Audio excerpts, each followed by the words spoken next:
সততার জন্য আমি সব কিছু ছাড়তে রাজি আছি, কিন্তু সব কিছুর জন্য সততাকে ছাড়তে রাজি নই। আজকের এই কনসেপ্টে, এই প্রিন্সিপালে তুমি যদি জীবনে এগো, তোমার কোনোদিন না অ্যাংজাইটি আসবে, না ডিপ্রেশন আসবে, না টেনশন আসবে। একটা কথা মনে রাখবে বাবা, একটা কথা মনে রাখবে, তোমাদেরকে বলছি, পৃথিবীর সব মানুষকে খুশি করতে চাইবে না। সবাইকে খুশি করার দায়িত্ব তোমার না। যে সবাইকে খুশি করে তার মধ্যে আসে একটা জিনিস, তার মধ্যে আছে একটা টেনশন, তার মধ্যে আছে একটা অ্যাংজাইটি, তার মধ্যে আছে ডিপ্রেশন। কোনোদিন কাউকে খুশি করার জন্য কাজ করবে না, যা করবে নিজের জন্য করবে, নিজেকে ভালো রাখার জন্য করবে। আজকের সব থেকে most requested page 323 page number set phone নিয়ে চলে এসেছি। সব অঙ্ক সলভ করবো ভাই, আমার সঙ্গে সঙ্গে থাকতে হবে। একটা জিনিস মনে রাখবে, a teacher is an invisible hand that shapes the human character, that shapes the human personality. একটা টিচার মোল্ড করে স্টুডেন্টকে মানসিকতা দিক দিয়ে। একটা টিচার কোনোদিন বুকেস এডুকেশন দেয় না, তার সঙ্গে সঙ্গে মোরাল এডুকেশন, তার মানসিকতাকে স্ট্রং করা একটা টিচারের দায়িত্ব। আজকে আমি তোমাদের শুধুমাত্র অ্যাকাউন্টেন্সি নয়, তার সঙ্গে সঙ্গে কীভাবে মানুষ হতে সেটাও শেখাবো। চলো আজকে টেস্ট পেপারে সেট 4 নিয়ে চলে এসেছি। প্রথম অঙ্ক, profit and loss appropriation. Most confusing অঙ্ক, ভাবছো যে খুব কঠিন একটা অঙ্ক, সব থেকে টাফেস্ট পেজ বলতে পারো এটা, অবশ্যই টাফেস্ট পেজ, কিন্তু আমি সলভ করবো, তোমাদের সঙ্গে আছি। দেখো, টু ইন্টারেস্ট অন ক্যাপিটাল। বিবেক 1 লাখ টাকা দিয়েছিল, 12% ইন্টারেস্ট ছিল, এটা তোমরা জানো ভালো করে। রোহিত 1.5 লাখ টাকা দিয়েছিল, 12% দিয়েছিল, কিন্তু অ্যাডজাস্টমেন্টে দেওয়া আছে 30 September half of the capital was withdraw. যারা ক্যাপিটাল দিয়েছে তারা হাফ উইথড্র করেছে কবে? 30 সেপ্টেম্বর। এবার 30 সেপ্টেম্বর থেকে তুমি গোনো, 30 সেপ্টেম্বর থেকে তুমি গোনো কবে বইটা শেষ হচ্ছে। উইথড্র করে নিয়েছে ক্যাপিটাল, তারা কি করেছে? ক্যাপিটাল উইথড্র করে নিয়েছে। Each partner withdraw half of the capital from their business. তাহলে ওরা কি করেছে? 30 সেপ্টেম্বর উইথড্র করে নিয়েছে। তার মানে 6 মাস তো ক্যাপিটালটা দিয়েছিল, তাই কি না? 6 মাস তো দিয়েছিল, সেপ্টেম্বর তো দিয়েছিল। তাহলে সেপ্টেম্বর কত হচ্ছে? 6 মাস হচ্ছে। সেই 6 মাসটা আমরা কি করছি? উইথড্র ক্যাপিটালটা কি করছি? আমরা লেস করে দিচ্ছি। উইথড্র ক্যাপিটালটা কি করছি? লেস করে দিচ্ছি। যে টাকাটা ওরা বলেছে উইথড্র করে নিচ্ছে, 30 সেপ্টেম্বর উইথড্র করে নিচ্ছে টাকাটা, ঠিক আছে? 6 মাস তো ছিল, 6 মাসের টাকাটা আমরা কি উইথড্র করে নিচ্ছে। দেখো 50,000 ইন্টু 12% ইন্টু 6/12, যেহেতু 30 সেপ্টেম্বর আছে, কবে থেকে আছে? কবে থেকে আছে তোমরা জানো? ডেটটা দেখো কবে ওপেনিং। সেই 6 মাস তো ছিল, সেই 6 মাসের ওপেনিংটা ওরা উইথড্র করে নিচ্ছে 3,000 টাকা। সেম ক্ষেত্রে রোহিণের ক্ষেত্রে তাই, হাফ মনে হচ্ছে 1.5 লাখের হাফ মনে হচ্ছে 75,000 ইন্টু 12% ইন্টু 6/12। কেন হলো বুঝতে পেরেছো? এরপরে আসবো নেট প্রফিট। প্রফিট দিয়ে দিয়েছে, কত দিয়ে দিয়েছে? 81472। দেখো বইয়ের মধ্যে দেওয়া আছে নেট প্রফিট বলে, বেশ। এরপর আসবো কমিশন। কমিশনে দেখো এটা দিয়েছে ক্রেডিট সেল, 1,12,500 হচ্ছে ক্রেডিট সেল, 9,000 হচ্ছে আমাদের কি দিয়েছে? 9,000 দিয়েছে ব্যাড ডে। ব্যাড ডে মানে টাকা চোর হয়ে গেছে, ঠিক আছে? আর 3,500 যাবে ডিসকাউন্ট দিয়েছে। তাহলে এই দুটোকে মাইনাস করে দিয়েছি, তাহলে বেরোচ্ছে মানে 1 লাখ। 1 লাখের উপর 10% করেছি, 10,000 হয়েছে।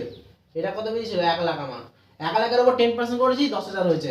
এরপর আসবে interest on drawings. Interest on ড্রয়িংসে ভালো করে মনে রাখবে যে কি হয়, ওপেনিং হয়, বিগিনিং অফ দ্য মান্থ হয়, এন্ডিং অফ দ্য মান্থ হয়, মিডল অফ দ্য মান্থ হয়। এরপরে তোমাকে কি দিয়েছে? End of the month, end of each month দিয়েছে 1200 টাকা করে পার মান্থ। তাহলে 1200 ইন্টু 12 একটা এন্ড দিয়েছে কোয়ার্টার, আর একটা বিগিনিং অফ কোয়ার্টার, একটা এন্ড অফ ইচ মান্থ দিয়েছে, আর একটা বিগিনিং অফ কোয়ার্টার দিয়েছে। ভালো করে বুঝবে, আমি এখানে লিখে দিচ্ছি বিগিনিং, মিডিল আর এন্ড। মান্থলি যদি বলে দেয় at the beginning of each month 6.5, middle যদি বলে দেয় 6, তাহলে আর এন্ড যদি বলে দেয় 5.5। আবার যদি কোয়ার্টারলি বলে দেয় 7.5 দিয়ে 7.5 ডিভাইডেড বাই 12, 6/12, 4.5/12, মানে এন্ড বিগিনিং মিডিল। এই জিনিসটা ভালো করে মনে রাখলে তোমার কিন্তু অঙ্ক হয়ে যাবে সহজ। এই ছকটা তোমরা খাতায় পুট করে নাও, এই ছকটা আমাদের প্রচন্ডভাবে কাজে লাগবে। দেখো যেহেতু আমাদের এখানে বিগিনিং অফ কোয়ার্টার দিয়েছিল, আমি কিন্তু দেখো তাই করেছি 7.5 ডিভাইডেড বাই 12। কোয়ার্টারের জন্য 4 ইন্টু 4 কেন ইন্টু করলাম? এখানে মোস্ট কনফিউজিং কোশ্চেন যে 4 কেন ইন্টু করলে। দেখো 3 মাস পর পর কোয়ার্টার হয়, তাহলে আমাদের 12টা মাস, 3 মাস পর পর কোয়ার্টার, মানে আমার টোটাল কটা কোয়ার্টার? 4টে কোয়ার্টার। 12 ডিভাইডেড বাই 3, 4টে কোয়ার্টার হচ্ছে। এই জন্য আমরা 4 ইন্টু করি কোয়ার্টারের সঙ্গে সবসময়। আমার দুটো ড্রয়িংসের অ্যামাউন্ট বেরোলো 1128। এরপরে চলে আসি কমিশন। কমিশনটা তোমাদেরকে ভালো করে বোঝালাম, যেখানে ব্যাড ডেট ঢুকে আছে আর আমাদের তোমার ডিসকাউন্ট অ্যালাউ ঢুকে আছে, সেই জন্য ওটাকে মাইনাস করে ওটার উপর 10% করছি। আচ্ছা, আর একটা জিনিস, interest on loan. Interest on লোনে যদি তোমার মনে রাখবে, ইন্টারেস্ট অন লোনে যদি কোনো রকমের পার্সেন্টেজ না দেওয়া থাকে, if there is a no percentage given, then always assume and always calculate that it is a 6%, right? তোমরা বুঝতে পারছো? যদি কোনোদিন লোনের মধ্যে, আর লোনটাকে আরেক নাম দেওয়া হয়, সেটা হচ্ছে অ্যাডভান্স। যদি লোনে বা অ্যাডভান্সে কোনো পার্সেন্টেজ না দেওয়া থাকে তাহলে অলওয়েজ পুট দ্যাট 6%, রাইট? বুঝতে পেরেছো?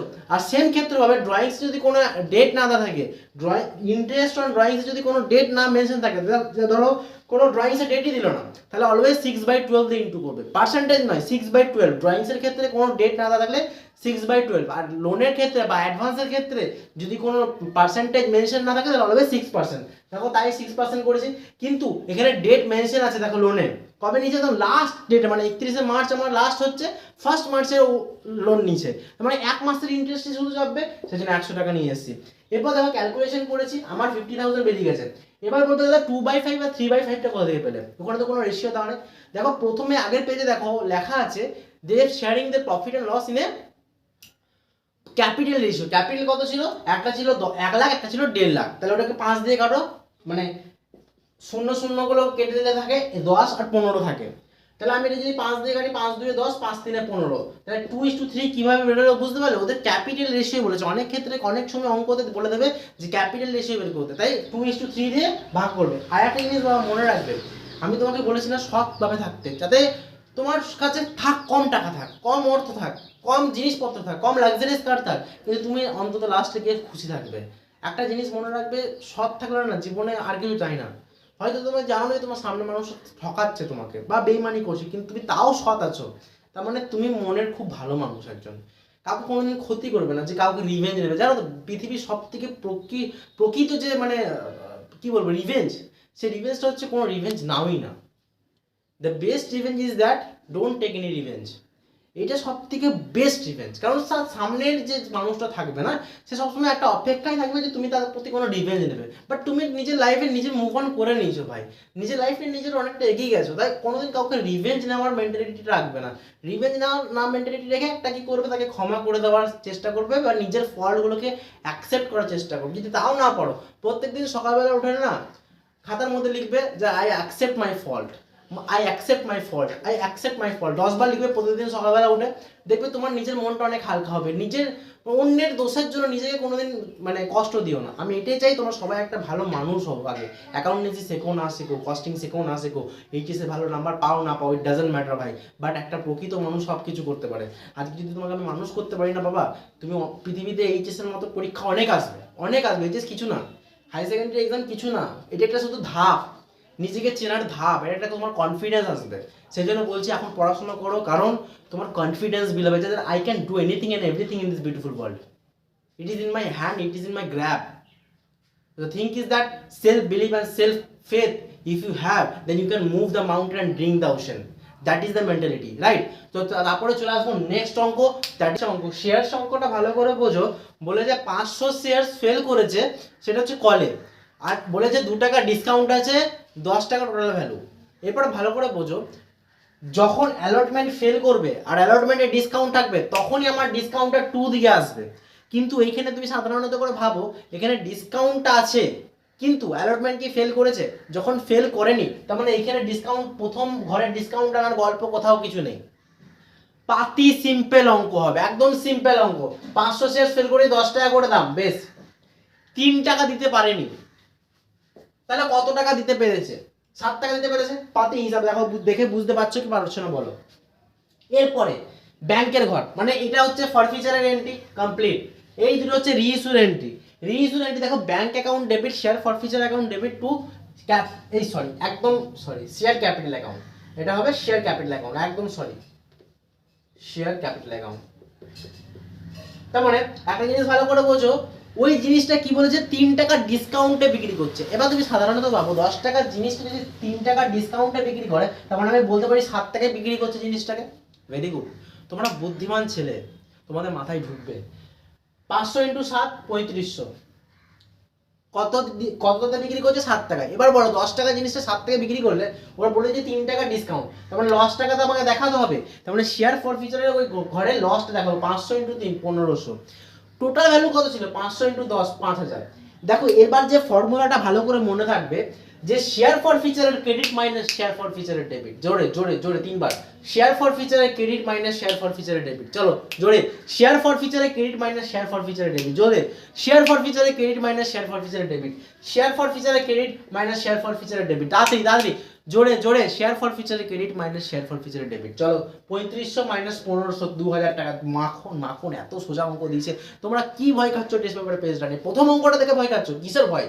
আমি আছি না বাবা, চিন্তা করবে না। আজকে পশ্চিমবঙ্গ বিভিন্ন রাজ্য থেকে, মানে বিভিন্ন জেলা থেকে আমাকে মেসেজ করছে, পুরুলিয়া, বাঁকুড়া, কলকাতা, আমাকে মানে আমি এত ভালোবাসা, এত আশীর্বাদ আমি কোনোদিন পাইনি তোমাদের তোমাদের দয়াতে, তোমাদের আশীর্বাদে যেটা পাচ্ছি। মানে আমি একজন প্রকৃত যে শিক্ষক হয়েছে, আমি কি খুশি, দাদা হয়েছে কি খুশি। আমি শিক্ষক নয়, আমি দাদা বলতে, আমি স্যার নয়, আমাকে স্যারকে বলে কেউ ডাকো না, আমাকে দাদা বলে ডাকো। আমি দাদা শুনতে চাই, দাদার দামটা অনেক ভালো একটা স্যারের কাছ থেকে। কারণ আমি স্যার মানে যে সব জানতা, আমি তো সব জানতাম, আমি এখন নতুন নতুন কিছু শিখছি, আমি জানছি, তোমাদেরকে জানাচ্ছি। এটাই আমার মূল উদ্দেশ্য, যে তোমাদেরকে জানানো, তোমাদেরকে শেখানো, তোমাদেরকে মানুষ করা, এটাই হচ্ছে আমার মূল উদ্দেশ্য।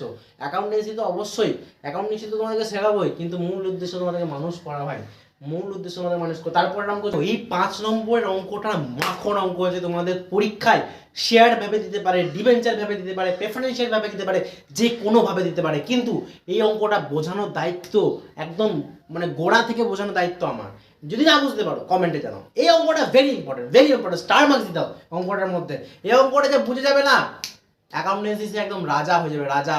ভালো করে বোঝো ব্যাপারটা, ভালো করে বলেছে। একটা অ্যাসেটস কিনেছে 3 লাখ টাকায়, এবং তার সঙ্গে একটা লাইবিলিটি আছে 50,000 টাকা। ভালো করে বুঝবে, আমি যদি ব্যালেন্স শিটে ছক করি, অ্যাসেট আছে 3 লাখ টাকা, লাইবিলিটি আছে 50,000 টাকা, তার মানে আমার অ্যাসেটস লাইবিলিটি দু সাইড মিলে কি মেলে না? মেলে। তার মানে আমি বলতে পারি 2.5 লাখ টাকার এখানে একটা কোনো ট্রানজ্যাকশন হবে, হবে কি না? তাহলে আমি বলতে পারি 2.5 লাখ টাকার পারচেস কনসিডারেশন হবে। ভেরি গুড, পারচেস কনসিডারেশন হবে। কিন্তু তোমার বইয়ে উল্লেখ করে দিয়েছে যে 2,30,000 টাকার পারচেস কনসিডারেশন হচ্ছে। বইয়ে যেহেতু বলে দিয়েছে 2,30,000 টাকার পারচেস কনসিডারেশন হচ্ছে, তার মানে আমি বলতে পারি 2,30,000 হচ্ছে পারচেস কনসিডারেশন। তার মানে দেখো 2,30,000 আর 50,000, 2,80,000, তার মানে 20,000 টাকার এখনো কিছু আছে, সেই জন্য অঙ্কটা এখনো মিলছে না। তাহলে 20,000 টাকাটা কি বলে নিয়ে আসবো? এইদিকে যদি ব্যালেন্স আছে, তাহলে ক্যাপিটাল রিজার্ভ বলে নিয়ে আসবো, ক্যাপিটাল রিজার্ভ বলে নিয়ে আসবো। আর এইটা কি বলেছে? এটা পারচেস কনসিডারেশন বলেছে না, 2,30,000। এবং এই 2,30,000 এর মধ্যে থেকে 10,000 টাকা বলেছে ব্যাংক থ্রু পেমেন্ট করবে। এই 10,000 টাকাটা টাকা দিয়ে দেবে, এবং বাকি যেটা থাকবে সেটা ডিবেঞ্চার ইস্যু করবে। তাই করেছি। টোটাল অ্যামাউন্ট হচ্ছে 2,20,000, 100 টাকা করে প্রত্যেকটা ডিবেঞ্চারের দাম। তাহলে আমার 2,200 শেয়ার বা 2,200 ডিবেঞ্চার হয়ে যাচ্ছে। কি হচ্ছে? 2,200 ডিবেঞ্চার হয়ে যাচ্ছে।